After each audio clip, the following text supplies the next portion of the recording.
बाईचं प्रकरण आरोप होतो, हॉटेलचं प्रकरण, बाई, हॉटेल, बंदूक, पैसा, कसलाच आरोप सुटत नाही आहे, प्रत्येक गोष्टीचा आरोप होतोय. म्हणून मधल्या काळामध्ये अगदी तुमच्या मुलावर पण आरोप झाले, मग त्यात कोर्टात प्रकरण गेलं, मग ते सेटल झालं, मग लोक म्हटले की पैसे देऊन सेटल केलं. काय खरं काय होतं? कोर्टात वगैरे गेलंच नाही प्रकरण. नाही ते गेलं तर होतं ना, एक नोटीस बजावली होती, नोटीस वगैरे बजावली होती, त्याच्यामध्ये किती तथ्य होतं ते कळालं. ज्यांना त्यांनी हा आतापासून नाही चाललेला, हा 2-2.5 वर्षापासून माझ्यावर हा प्रयोग सुरू आहे. बरं, आताच नाही सुरू आहे. कसं तरी कुठेतरी गाठायचं आणि मग त्याला नाव कोणाचं लागतं, संजय शिरसाट. मग संजय शिरसाट आला तर मग त्याच्या विरोधात काय वातावरण तयार होईल त्याचा ते बेनिफिट घ्यायचा प्रयत्न करतात. म्हणून ते एक एक प्रकरण तुम्ही आता पाहिले, आलं प्रकरण संपवलं, आलं प्रकरण संपलं, आलं प्रकरण संपलं, हा मॅनेज नाही, त्याच्यात दम नव्हता म्हणून ते सगळे संपलेले. नाही पण हे बघा ना, बाईचं प्रकरण आरोप होतो, हॉटेलचं प्रकरण, बाई, हॉटेल, बंदूक, पैसा, कसलाच आरोप सुटत नाही आहे, प्रत्येक गोष्टीचा आरोप होतोय. हेच आरोप काय, मी जे एखाद्या कुठे गेलो ना आता कार्यक्रमाला, एखादं वाक्य तुम्ही आता परवा दिवशी मी अकोल्याला गेलो होतो, हॉस्टेलचं उद्घाटन होतं, मी सहज ते असं बोललो, आपण कॉमन ह्याच्यात बोलतो ना, मी बोललो तुम्ही पैसे, आमदारांना उद्देशून बोललो.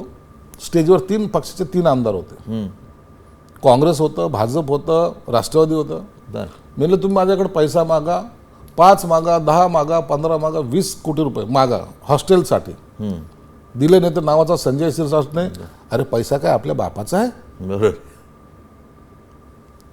सरकारचा पैसा आहे आणि हा चांगल्या कामासाठी वापरला पाहिजे, एवढंच आपण शिकलं पाहिजे. तर ते बाकीचं वाक्य गेलं. संजय शिरसाट बोलले पैसा काय आपल्या बापाचा आहे, झाले की नाही बातमी, ब्रेकिंग बातमी. कोण तुमच्या मागे कोण लागलं इतकं?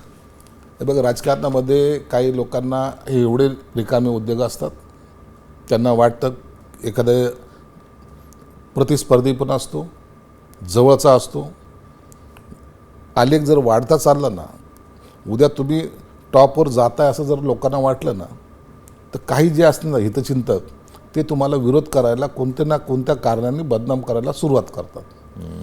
मग त्याची जर चिंता करत बसले तर तुम्ही कधीच वरचा मजला गाठूच शकणार नाही, वर जाऊच शकणार नाही.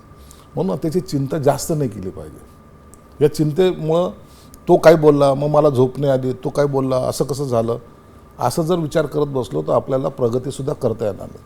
हे आव्हानं झेलायची ताकद आपल्यात असली पाहिजे.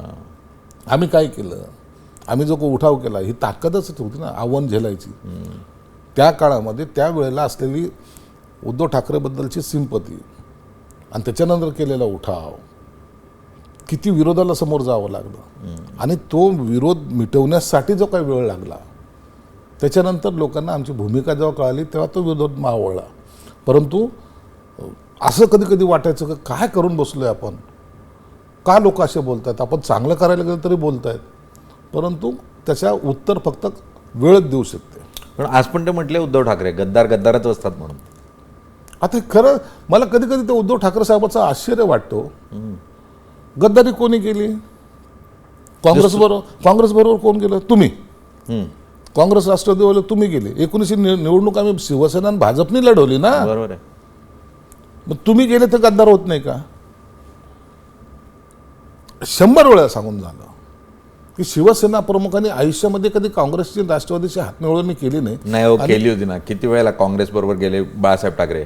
बघा, मुंबई महानगरपालिकेच्या वेळेला जी काय तुमच्या डोक्यात जे चालले ना, मुंबई महानगरपालिकेत गेले होते ना त्यांच्याबरोबर, समाजवादी पक्षाबरोबर पण गेले होते बाळासाहेब. तुमच्या डोक्यात चाललेली जी ऍडजस्टमेंट आहे ना, तो काळ, त्या काळाकडे पाहिलं तर मग काही लोक असं म्हणतात, नाही दादा वसंत दादाने आणि शिवसेना वाढण्यासाठी मदत केली, असा पण तुमच्याकडून होतो ना. परंतु आता ज्या वेळेला एका वेगळ्या टप्प्यावर आल्यानंतर शिवसेना प्रमुखांनी जे सांगितलं की काँग्रेस राष्ट्रवादीबरोबर जाणार नाही, तर माझे दुकान बंद करेल, अशा वेळेला त्या विचारसरणी, आजही काँग्रेसची विचारसरणी शिवसैनिकाला आवडते का? विचारा त्यांना. शरद पवारबद्दलचा का इतका प्रेम आहे का कुणा शिवसैनिकाला? विचारा त्यांना. परंतु ह्या सगळ्या विचाराच्या विरोधात तुम्ही जेव्हा जाता तर त्या टायमाला खऱ्या अर्थाने गद्दारी तुमची. आम्हाला माहिती आहे काय केलं त्यांनी. आम्ही जेव्हा उठाव केला ना, बाळासाहेबाचा फोटो वापरू नका, अच्छा. ती एक स्ट्रॅटेजी असते. म्हणजे बाळासाहेबांना कुठेतरी बाजूला आपल्याकडे ओढून घ्यायचं आणि मग शिवसेना ही बाळासाहेबांची ही आमची असं म्हणायचं. आम्ही सोडलंच नाही.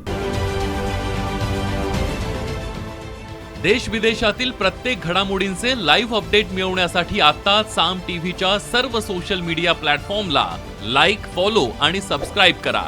तसंच सर्व नोटिफिकेशनसाठी बेल आयकॉन प्रेस करायला विसरू नका.